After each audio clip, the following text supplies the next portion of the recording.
It's Vishy Anand taking on Jan Sistov Duda. First game for Vishy Anand at the Global Chess League. He's representing the team Ganges Grandmaster, while Duda is playing for the team Chingari Gulf Titans. Vishy playing on the icon board after 8 months, and off we go. He pushes his pawn to e4 and Duda responds back with e5.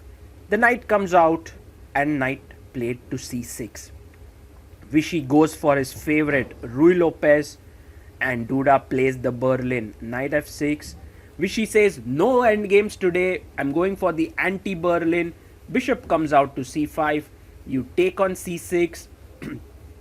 D takes c6. Now remember, you can't take on e5 because of queen d4, and so knight d2 played. Knight comes back to d7 defending the pawn. The knight comes up. Now e5 pawn is hanging. Black castles and so does white here.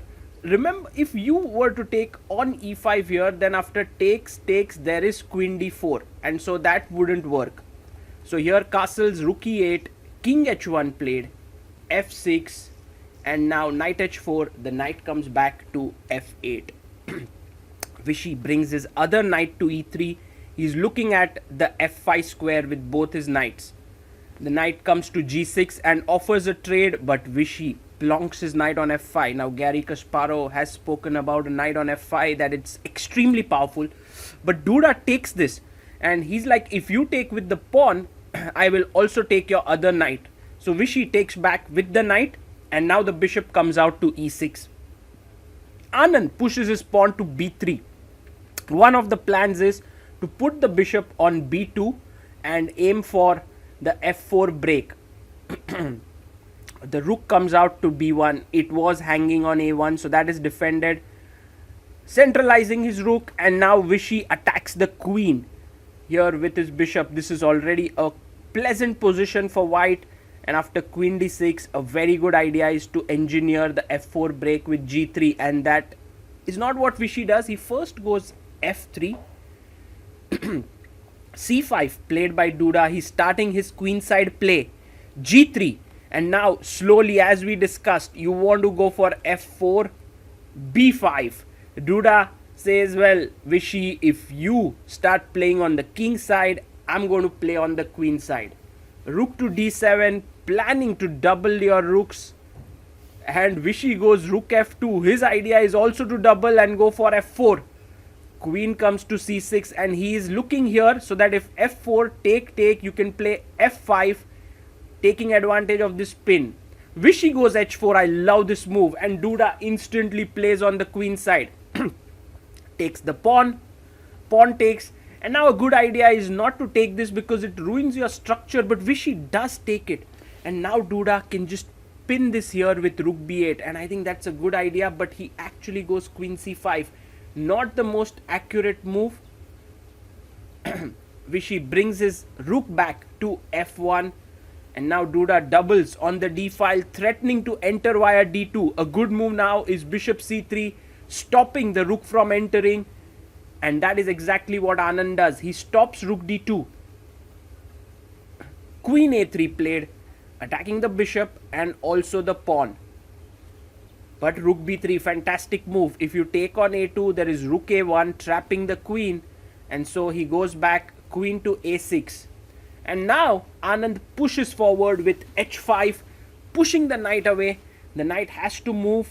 It goes back to e7, and Vishy pushes further on h6. Even though he has queenside weaknesses, he is beginning to play on the queen side, but Duda is angling for the d4 square weakness. Rook e1.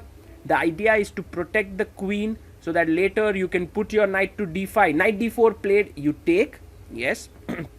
Bishop takes d4, and now you must take with the rook, and that is what Duda does. And the idea of rook e1 was that when you play knight d5, you can take back with the c pawn so that the queen is defended. Vishy first takes on g7. Now a good move here is to take on c4, and black is doing completely fine, but instead he goes rook d2. Vishy saves his queen, king g7, and now This king is a bit exposed on g7, but so is the king on h1. Which king is weaker?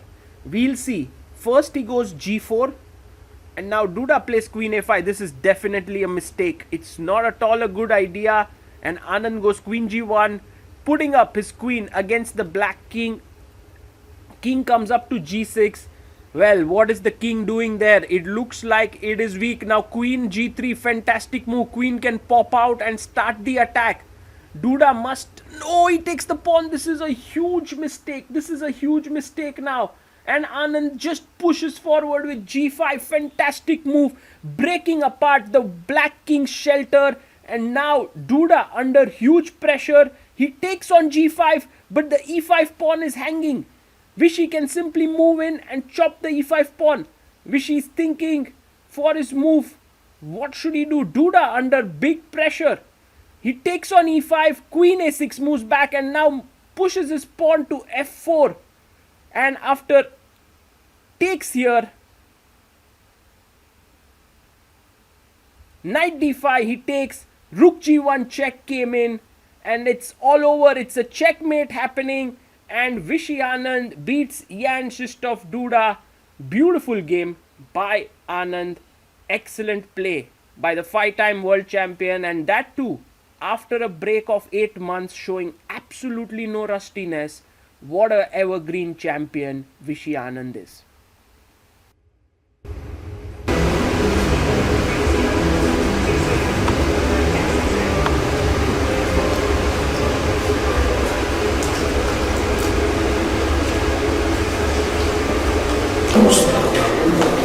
Accepta.